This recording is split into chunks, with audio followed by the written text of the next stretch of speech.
Super star அல்லு அர்ஜுன் வீட்டுல நேற்று வந்து அத்துமீறி நுழைஞ்சு அங்க இருக்கக்கூடிய பொருட்களை சேதப்படுத்தியதாக சொல்லப்படுகிறது. இதற்கு பின்னாடி அரசியல் காரணங்கள் இருக்கிறதா அப்படிங்கிற ஒரு கேள்வி எழுந்திருக்கிறது. அல்லு அர்ஜுன் படம் ரிலீஸ் ஆகும்போது அந்த கூட்ட நெரிசல்ல சிக்கி ஒருத்தவங்க உயிரிழந்தாங்க அப்படிங்கிற விஷயத்த பார்த்துட்டு வந்தோம். இந்த விஷயம் இதோட முடிஞ்சது அப்படின்னு நினைக்கும் போதுதான் இன்னும் பெருசாகிக் கொண்டே இருக்கிறது. தமிழ்நாட்டுல திரையரங்குகள்ல ஒரு பெரிய ஸ்டாரோட படம் ரிலீஸ் ஆகுது அப்படின்னா, அந்த படத்திற்கு முதல்லலாம் சிறப்பு காட்சிகள் இருக்கும்.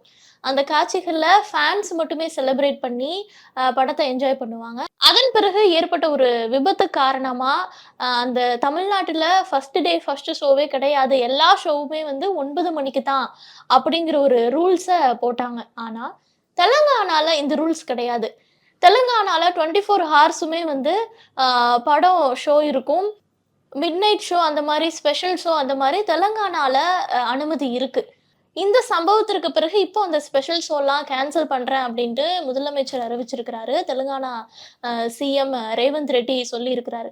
என்ன நடந்துச்சு அப்படிங்கிறத பற்றி பார்க்கிறப்போ, புஷ்பா 2 திரைப்படம் அல்லு அர்ஜுனோட படம் ரிலீஸ் ஆகுது. மிகப்பெரிய ஹைப்புக்கு மத்தியில படம் ரிலீஸ் ஆகுது. படம் டிசம்பர் 5ஆம் தேதி ரிலீஸ் ஆகுது அப்படின்னா, டிசம்பர் 4ஆம் தேதி வந்து பிரீமியர் ஷோ அப்படின்ட்டு ஒரு ஷோ இருக்குது. அந்த ஷோக்கு வந்து அல்லு அர்ஜுனோட ஒரு ஃபேன், ஒரு சிறுவன்.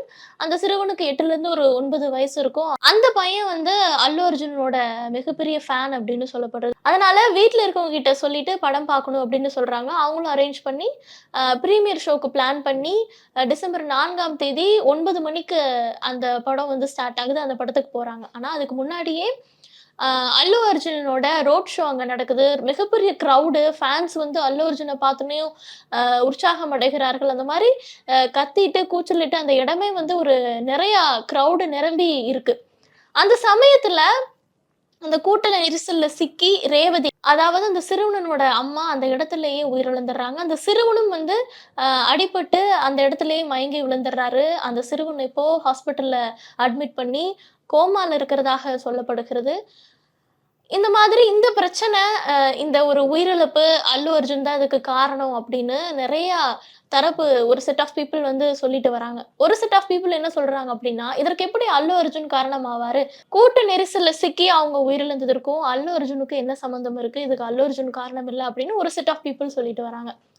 அதன் பிறகு என்ன நடந்துச்சு அப்டின்னா, அல்லு அர்ஜுன வந்து அரெஸ்ட் பண்றாங்க. அரெஸ்ட் பண்ணி அந்த அன்னைக்கே வந்து அல்லு அர்ஜுனுக்கு ஜாமீன் கிடைக்குது. ஆனா, தெலுங்கானால எப்டின்னா ஒரு 5:30க்கு அப்புறம் டாக்குமெண்ட் சப்மிட் பண்ணாலுமே, அங்கருந்து ஜெயில்ல இருந்து ரிலீஸ் பண்ண மாட்டோம், ஜாமீன் கிடைச்சாலும் அப்டின்னு சொல்லப்படுகிறதுனால, ஒரு 12 மணி நேரம் அல்லு அர்ஜுன் ஜெயில்ல இருந்திருக்கிறாரு. அவர எப்படி அரெஸ்ட் பண்ணாங்க அப்டின்னா, அல்லு அர்ஜுன் வீட்டுக்கே போயி, அவர் வந்து சாப்பிட்டு இருந்திருக்கிறாரு. வீட்டுக்குள்ளேயே போயி, அவரு சாப்பிட சாப்பிட அவர எழுப்பி அரெஸ்ட் பண்ணியிருக்கிறாங்க போலீஸ். அவர ட்ரெஸ் சேஞ்ச் பண்ணணும்னு சொல்றாரு. கூடவே போலீஸும் போயிட்டு அவர அரெஸ்ட் பண்ணி கூட்டிட்டு போனாங்க. அதன் பிறகு அடுத்த நாள் வந்து அவரு ஜாமீன்ல ரிலீஸ் ஆகுறாரு. இதற்கு பின்னாடி அரசியல் காரணங்கள் இருக்கு அப்டின்ட்டு அல்லு அர்ஜுனனோட டீம் சொல்றாங்க. போலீஸ் தரப்புல என்ன சொல்றாங்க அப்டின்னா, அல்லு அர்ஜுன் வந்து இதற்கு வந்து பர்மிஷனே வாங்கல. அ ஸ்பெஷல் ஷோக்கு வந்து பர்மிஷன் வாங்குனாங்க. ஆனா, அவரு வர்றதுக்கு வந்து பர்மிஷன் வாங்கல. போலீஸ் தரப்புல இந்த மாதிரியான ஒரு குற்றச்சாட்டுகளை முன்வைத்திருக்கிறார்கள். அல்லு அர்ஜுன் என்ன சொல்றாரு அப்டின்னா, இது ஒரு எதிர்பாராத விதமா நடந்த ஒரு சம்பவம். இது ஒரு விபத்து. இதற்கு வந்து நான் இத்தன நாளா சேர்த்து வச்சு என்னோட பெயர வந்து அவமதிக்கும் வகையில நெறைய கருத்துக்கள் பரவிட்டு வருது அப்டின்னு சொல்லி அல்லு அர்ஜுன் தெரிவிச்சிருந்தாரு. அதன் பிறகு போலீஸார் என்ன சொல்றாங்க அப்டின்னா, அந்த சிறுவன் உயிரிழந்ததற்கு பிறகு அல்லு அர்ஜுன்ட்ட போய் நாங்க சொன்னோம் இந்த மாரி நடந்துருச்சு. கூட்ட நெரிசல் இன்னும் அதிகமாகும். நீங்க இங்கிருந்து கிளம்பணும் அப்படின்னு போலீஸ் தரப்புல சொன்னதாக சொல்லப்படுகிறது. ஆனா, அல்லு அர்ஜுன் நான் படம் முடிஞ்சதுக்கு அப்புறம் தான் கிளம்புவேன் அப்படின்னு சொன்னதாக போலீஸ் தரப்புல இருந்து சொல்லுது. அல்லு அர்ஜுன் தரப்புல என்ன சொல்லியிருக்காங்க அப்படின்னா, யாருமே என்கிட்ட வந்து இத பத்தி பேசல அப்படின்னு அல்லு அர்ஜுன் தரப்புல இருந்து சொல்லிட்டு வராங்க. அதன் பிறகு தெலுங்கானா சிஎம் ரேவந்த் ரெட்டி பேசினாரு. அல்லு அர்ஜுன் என்ன சுதந்திர போராட்ட தியாகியா? அவர ஒரு நாள் ஜெயில்ல வச்சா அத்தன தெலுங்கு இண்டஸ்ட்ரியுமே போய் அங்க நிக்குது.